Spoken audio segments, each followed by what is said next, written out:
اب جب تک تو بنی اسرائیل غلام تھے ان کو شریعت نہیں دی گئی تھی. ظاہر ہے جو غلام قوم ہے وہ تو شریعت کو نافذ نہیں کر سکتی. امپلیمنٹیشن آف شریعہ غلامی میں پاسبل نہیں ہے. اب جب اللہ کے حکم سے ان کو آزادی ملی, ان کو صحرائے سینا میں آباد کیا گیا, تو پھر اللہ سبحانہ تعالیٰ نے حضرت موسیٰ علیہ السلام کو 40 دن کی ملاقات, شبانہ روز ملاقات کے لیے کوہ طور پر بلایا. مقصد کیا تھا؟ اب یہ آزاد ہو گئے ہیں, اب یہ امپلیمنٹیشن آف شریعہ کرنے کے قابل ہو گئے ہیں, تو ان کو شریعت موسوی دینی تھی.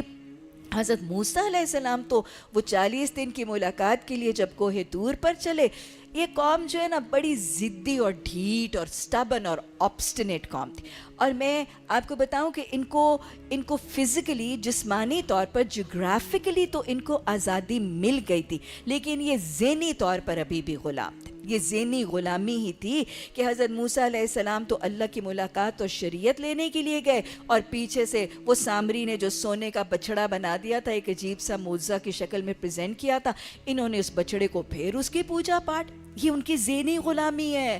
جسمانی طور پر آزاد ہو گئے تھے, جغرافیائی طور پر آزاد خطہ مل گیا تھا, لیکن غلام ابن غلام ابھی بھی اسی بچڑے کی عقیدت میں اسی بچڑے کو پوج رہے تھے.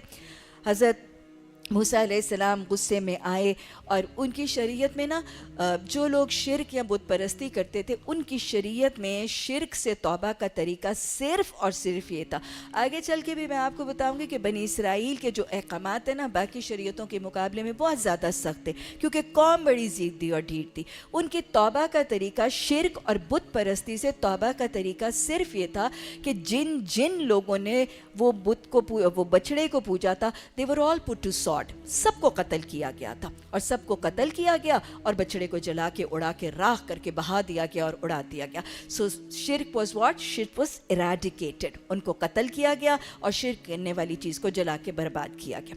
یہ روداد اگر آپ دیکھیں تو جیسے میں آپ کو بتا رہی ہوں کہ میں سب کانٹیننٹ کی تاریخ کو اس کے ساتھ ریلیٹ کر کے آپ کو سمجھانے کی کوشش کر رہی ہوں, تو اگر آپ دیکھیں جب پاکستان کو آزادی ملی, ہمیں آزاد خطہ ملا, لا الہ کا وعدہ کرنے کے بعد, وہ سلوگن لگانے کے بعد جب ہمیں آزاد خطہ ملا, نعمتوں سے مالا مال خطہ ملا, تو کیا ہم نے اپنا وعدہ نبھایا؟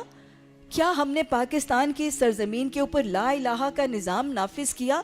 زمین اللہ کی تھی, اس پر اللہ کی حاکمیت کو قائم کیا.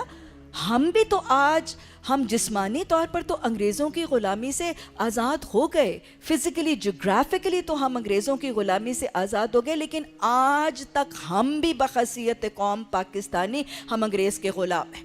ہم ابھی تک انگریز کے غلام ہیں, ہم بھی غلام ابن غلام ہیں. انگریزی جو بولتا ہے اس کا دفتر میں بھی کام ہو جاتا ہے, پینٹ کوٹ پہننے والے کا سب کچھ لگ جاتا ہے, اس کا روب بھی چلتا ہے, اس کا سکہ بھی چلتا ہے. اور پھر وہ چھوڑ دیجئے, آپ انگریزی زبان اور انگریزی لباس کی کیا بات کرتی ہیں؟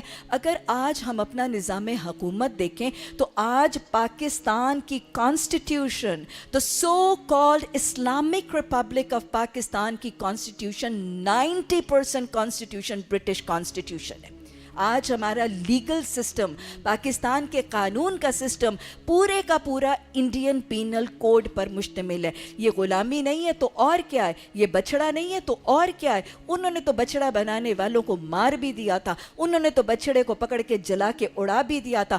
ہم آج تک اس غیر اسلامی نظام حکومت کو, اس غیر اسلامی کانسٹیٹیوشن اور پینل کوڈ کے سسٹم کو اپنے ماتھے کا جھومر اور اپنے سر کا ٹیکا بنا کے بیٹھے ہوئے ہیں, اور ہم اس نظام حکومت کو, غیر اسلامی نظام حکومت کو بحیثیت قوم نہ بدلنے پر تیار ہیں, نہ اسلامی پاکستان بدلنے اور لانے پر قائل ہیں. اللہ ہمیں اس مغضوب کے رویے سے بچنے اور پاکستان کی اس سرزمین پر جو ہم نے وعدہ کیا تھا قیام پاکستان کے موقع پر, اس وعدے کو نبھانے اور اس خطے کے شکر کے طریقے کو نبھا کر پاکستان کے اوپر اللہ کے دین کی حاکمیت کو قائم کرنے, قرآن کو آئین بنانے, قرآن کو نظام حکومت بنانے, قرآن کو نظام قانون بنانے کے لیے اٹھنے والی قوم بنا.